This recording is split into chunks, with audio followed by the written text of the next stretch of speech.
আসসালামু আলাইকুম গাইস, আপনারা দেখতে পাচ্ছেন একটি 3D পাল্লা সম্পূর্ণ শাড়ি কাঠের উপরে তৈরি।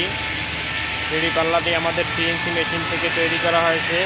কিছুক্ষণ আগে ডিজাইন হয়ে নেমেছে, এখন ফিনিশিংয়ের জন্য ড্রিল থেকে ঘষা হচ্ছে, ব্রাশ মারা হচ্ছে। এটি একটা খুবই সুন্দর ডিজাইনটা একদম নিখুঁত। বিল্ডিংয়ের দরজার জন্য খুব উপযোগী একটা ডিজাইন। এই যে ডিজাইনটির শেপ খুবই স্মুথ করা হয়েছে, একদম ত্রুটিপূর্ণ একটি ডিজাইন। আপনারা চাইলে পাল্লা সহ ডিজাইন সহ যদি আপনাদের প্রয়োজন হয়, আপনারা আমাদের সাথে যোগাযোগ করুন।